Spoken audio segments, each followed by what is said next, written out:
Hello, Oilers fans. Austin here with the pregame report between the Edmonton Oilers and the Vancouver Canucks. This is the final preseason game of the preseason for Edmonton before rosters have to be locked in on Monday morning, and then the regular season starts next Wednesday. Less than a week away. We are very excited. And also, there's a little bit of housekeeping to take care of. Kris Knoblauch contract extension has officially been announced. We'll quickly talk about that in today's video. So if you end up enjoying your stay today, make sure to hit that like button. And if you really like today's video, make sure to subscribe to the channel as we continue to build our way towards 10,000 subscribers. My goodness, we will hit there one day. I cannot wait. Today's video, like usual, go over the projected lineups. We'll go over the keys to the game, players to watch, and the score prediction. So let me know your players to watch and score prediction down in the comment section below. Let's jump into the projected lineups. Now, this was at morning skate today. Not 100% positive who is going to be in the lineup tonight, but if morning skate is anything to go by, we will likely see these players here, the top four lines, top three D pairs, and then Stuart Skinner we know is getting the start. So Leon Draisaitl, Connor McDavid, Trent Frederic, that is something that they are fully committed to. Not that I totally agree with it, but at least they looked much better in their second game together than they did in their first game. Trent Frederic had a goal and an assist the last time they were on the ice together. Draisaitl had 4 points, McDavid had 3 points, so that's great to see. Let's see if they can keep that chemistry building going and continue to build on their game and look even better. On the second line, Vasily Podkolzin is back with the Edmonton Oilers. He is back home from Russia where he was dealing with the sudden passing of his father, so hopefully Vasily Podkolzin is A-OK. He's on a line with Nugent Hopkins and Andrew Mangiapane. Mangiapane, as preseason has progressed, has looked better and better to me. I like his tenacity. I love his speed. I love what he brings to the team when it comes to the penalty kill. I like that he's kind of a pest on the ice as well, so that's always a good thing to watch. On the third line, you have Henrique with Noah Philp and Matthew Savoy, and I love Philp and Savoy together. Not sure about Adam Henrique, though. Of course, I've been pretty hard on Henrique in preseason. Until the regular season starts and we start seeing actual results from certain players or lack of results from certain players, I'm going to just take a step back and not be so hard on some of these guys. On the fourth line, you have Howard with Tomaszek and Kapanen. I love the look of that fourth line, and right now, looks like Jones and Curtis Lazar are on the outside looking in. And if you were to go based on merit, who is producing, who deserves to be in this lineup from the forward group, well, you would know that Howard and Tomaszek definitely deserve to be in the lineup over Jones and Lazar. I thought Lazar had a better game against the Seattle Kraken the other night, but he has been pretty invisible most of the preseason. Max Jones, I think, got into one preseason game. He's basically been hurt ever since, so Max Jones is someone that likely goes on waivers after the game today. He'll likely be on waivers tomorrow or sometime this weekend when the final rosters are getting sorted out.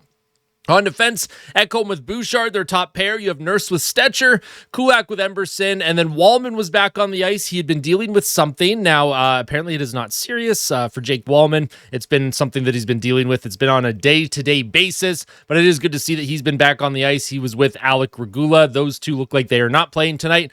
Big opportunity here for Stetcher and Emberson because I think Alec Regula has played his way onto this team as the number 6 or 7 D-man. So Stetcher and Emberson, those are the other two that are fighting for that number 6-7 spot in the defensive core. They got to have good games tonight, right? They got to have really good games tonight. I don't know if you would lose Stetcher or Emerson to waivers. My guess is with Stetcher, you probably wouldn't lose him to waivers to lock in your rosters at the start of the season. Emberson, you probably would just because of the age factor. He is a little bit younger, and he is a player that I think is still developing very well. So we'll have to see what the Oilers end up doing. Very tough decisions here. I'm happy that there's been competition, right? The more competition in this lineup, especially from some guys trying to push some of these vets, that's a good sign to me. That is a sign of a strong roster and strong depth that Stan Bowman has gone out and picked up, whether it's been on waivers or some of the European players he's brought in, like Tomaszek.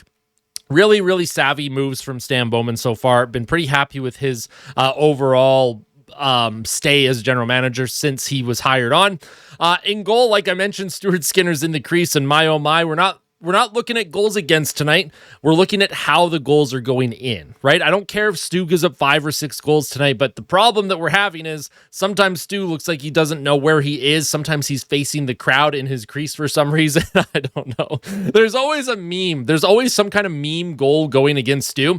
If Stu is locked in tonight, if the team is poor defensively in front of him, if a lot of the goals are just really good shots, I mean, listen, at the end of the day, this is what it is. We have Connor Ingram, who will likely be in the AHL for at least a couple of months. I don't think we see Ingram till the new year.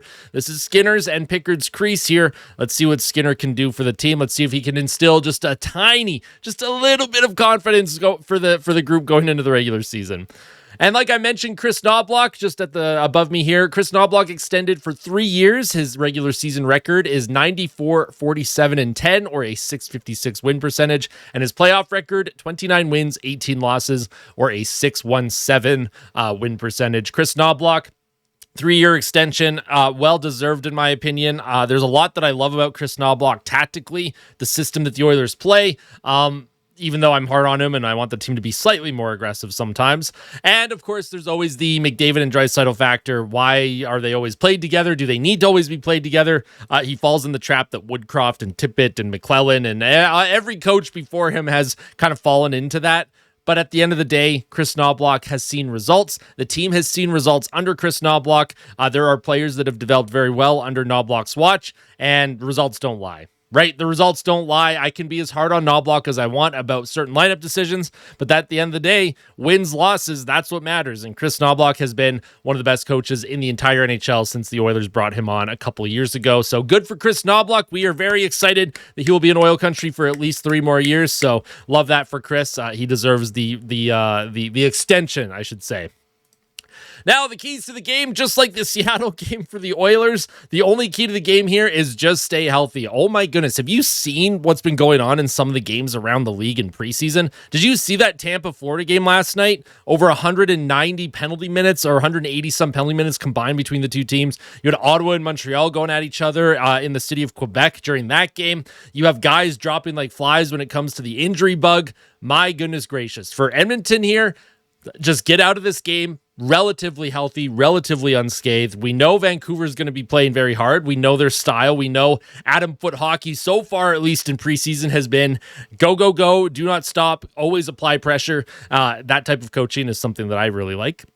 For the Vancouver Canucks, they likely also go with a veteran-heavy lineup. They are finally getting their final tune-up for the regular season. So for the Oilers, just stay healthy, right? If Evander Kane is in the lineup for Vancouver, I can't imagine he'll try and start some crap. But if he does, I don't know, just skate away, man. I don't want any of our players to get hurt tonight. And for the Vancouver Canucks, just like the Seattle Kraken, just get shots towards Stu. Some special teams are key here. Seattle the other night had a power play goal. They had a shorthanded goal. Special teams so far has been key against Edmonton, even though it is just preseason. For the Oilers, they really got to figure out that penalty kill. If there's one key to this game, it's the penalty kill. The Oilers' penalty kill is a lot more passive. It's a passive diamond formation. They really do kind of collapse to that middle of the ice. They give up the point shot a lot. Like, there's a ton of space at the point. There's not as much pressure there from the Oilers defenders on the kill. That is something I'll probably talk about in the final season preview, which will likely be on Monday or Tuesday before the season opens on Wednesday. Go over some of the tactics that I've seen from the team in preseason so far. Players to watch, we're going to go David Tomaszek and Ike Howard. Ike Howard, I think this is his last chance to really maybe solidify his spot on this team, and he has 4 points in 5 games. If we see Ike Howard produce a little bit tonight, and if we see him play pretty responsible defensively, two-way play, I think he will have earned his spot on the team. I like Ike Howard a lot. He's a little bit chaotic when it comes to not having the puck. I mentioned in yesterday's video, when the Oilers do not have the puck, it looks like he just always wants to skate into the offensive zone instead of just taking care of business. Take your time, take care of business in the defensive zone, and then when you do get the puck, then you can go on your transition. Ike Howard, just need to be a little bit more patient, my man. His feet are, he just reminds me of Yakupov. He's like a bee. He just keeps going and going and going. Sometimes you need a little bit of direction, though. You got to slow the pace down. And David Tomaszek, he didn't play against Seattle. Hopefully he has a great game tonight. I know he's been dealing with whatever flu or cold or whatever has been going around the room for the Oilers. Hopefully he comes in, solidifies his spot in that bottom 6. I love David Tomaszek's play in preseason so far. My score prediction here, I'm going to say 4-3 Oilers with a Matt Savoy goal. I think Matt Savoy has played very well in preseason so far. I think he's been a little bit snake bitten. And I know he's on a line with Adam Henrique, so it's, oh my God, my voice, Jesus. I shave, and now I sound like a teenager. I look like one now, and now I'm sounding like one. Matt Savoy, he has had a lot of opportunities, and I know playing next to Adam Henrique doesn't instill a lot of confidence to produce offensively, but I'm really hoping that Matt Savoy continues to drive play. It seems like every time he's on the ice, something good is happening, whether he's the one that is directly involved or if he is supporting his teammates defensively or in offense. Plus, his speed, his tenacity. He's very hard to stop. He's an Energizer bunny. Love to see what Savoy has done so far in preseason. So hopefully that continues to translate here for him as he looks to lock up his roster spot as well. Thank you all so much for tuning in to today's pregame report and also Kris Knoblauch discussion. Like I said, I will have a live stream tonight at 8 p.m. here on the Austin Hockey YouTube channel, the final live stream before the regular season starts. And don't worry, the regular season, October 8th, next Wednesday, that live stream is going to be quite the party here on the Austin Hockey YouTube channel. I cannot wait. If you want to be part of all the fun, all the action here this season, hit the like button, subscribe to the channel, and we'll see you soon, all right? Tell someone that you love them. And as always, fight like a kid, fight like Ben. Let's go Oilers. We'll see you tonight. Take care.